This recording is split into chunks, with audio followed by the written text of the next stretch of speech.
السلام عليكم ورحمة الله وبركاته. ازيكم يا حبايبي، عاملين ايه؟ يا رب نكون بخير.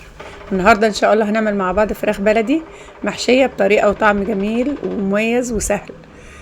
خليكم معانا. ده اصلا شكلها بعد ما خلص، ريحتها والله زي بتفكرنا بايام زمان، ايام الزمن الجميل. خليكم معانا. اول حاجة بنجيب الفراخ نغسلها وننقعها في محلول ملح. طبعا احنا عارفين المحلول الملحي، ملح وسكر ودقيق وليمون ومية، ونغسلها وننقعها فيها حوالي ساعة، وبعد كده نغسلها كويس جدا عشان الزفارة. وبعدين هنجيب بقى نجهز الرز اللي هو احنا هنحشي بيه. هنجيب ورق لورا وفص مستكة ونحطهم في الحلة يدوب الفص المستكة يسيح. هننزل عليه بالكبد والقوانص اللي هي موجودة تحت الفراخ زي ما انتم شايفين كده، هنتشوح حوالي دقيقتين او 3. وبعدين ننزل عليها بالرز، ونكون جايبين بصل مقطعينه وعاملينه بردك بفلفل اسود وكمون، بتحكينه بايدنا كده وحاطينه عليه. نحط له حوالي بصلتين عشان بيديله طعم حلو قوي.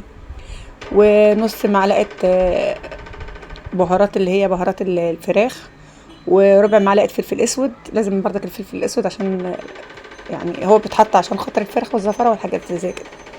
ورقة اللورة طبعا معاها وبس. يعني انا بحبش احط بهارات كتيرة، هو كده بس. ونقلبه طبعا ونظبط الملح بتاعه، ونقلبه حوالي 3 دقايق، ونحط عليه حوالي نص كوباية ماء ازاز يا دوبك تتشربها. نبتدئ بقى.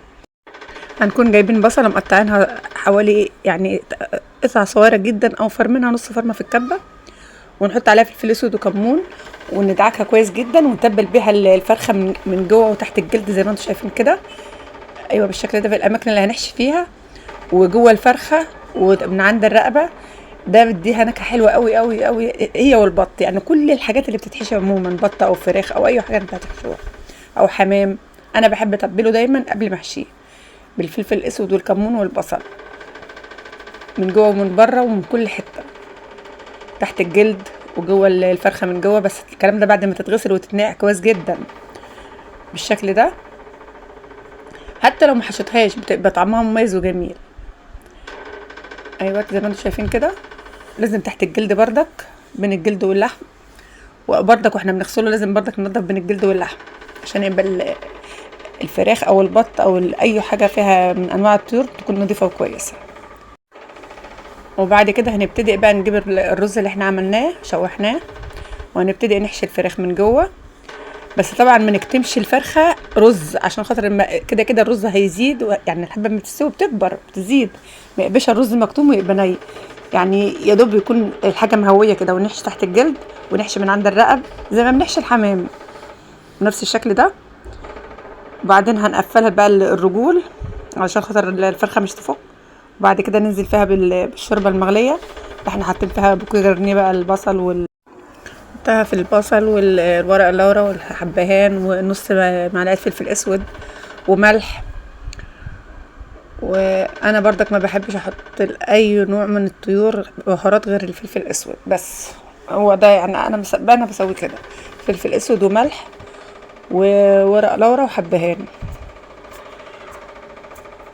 وهنقفلها بقى ونحطها جوه الشوربه عشان ما تغيرش طعمها، تديكي طعم الفراخ البلدي بتاع زمان والبط بتاع زمان. لكن البهارات الكتيره دي بتضيع طعم الاكل اصلا، بتضيع مذاقه وطعمه زي ما كانت امهاتنا بتعمل. احنا متعودين على كده. احنا بنسويها نحطها على ظهرها زي الحمام بالظبط، ونهدي عليها النار، خليها على النار وسط عشان الفراخ ما تطيحش منا وهي بتستوي يعني. هنجيب معلقه سمنه بلدي، شويه زيت كريستال. انا دايما احط معلقه سمنه مع شويه زيت، بيديها لمعه ويديها طعم جميل. لكن الزيت لوحده لا، او السمنه لوحدها لا. ونقلب فيها الفراخ لحد ما تاخد اللون ده جميل ده. بعد كده نطلعها ونرش عليها شويه انا دايما برضك ارش على اي فراخ او بط او اي حاجه بتتحمر شويه ملح بسيطه، عليها شويه فلفل اسود وكمون، ورشها عليها بتديها طعم حلو. طبعا انتوا عارفين الرز اللي انا كنت بحشي بيه الفراخ انا مزوداه، لان ولادي بيحبوا الرز اللي هو المحشي اللي جوه ده. فانا بزود الرز شويه، وبعدين بعد كده بعد ما باجي اسويه بزيه بشويه شوربه. بس طبعا مش بكتر له الشوربه قوي، عشان حط عليه قبل كده كبش الشوربه برضك هو بتشوح. وبعد كده بسويه وبحطه جنب الفراخ المحشيه. هما بيحبوه كده، ما بيحبوش الرز الابيض او الشعري، يقول لك احنا بنحب الرز ده. وده شكله بعد ما استوى كده. اعمل لسان عصفور، بخليه يا دوبك ياخد لون كده، واحط فيه فص ثوم مفروم، اول ما ريحه فص الثوم تظهر، يعني يا دوبك يدي لون بسيط كده، يكون طبعا لسان العصفور اتحمر بقى كويس، هنحط الشوربه، ويا دوبك هما بس فرتين اتنين بس، ونطفي عليها، نكون مزودين الشوربه. عمر لسان العصفور ما يعجن منك، هيفضل زي ما هو، يبقى الحبايب حبتها، ويبقى جميل ومستوي جميل، ما يبقاش معجن ولا يشرب شربته ولا اي حاجه. وده شكله وهو بيستوي، وبعد كده بنطفي عليه بقى. وده شكل الاكل بعد ما خلص.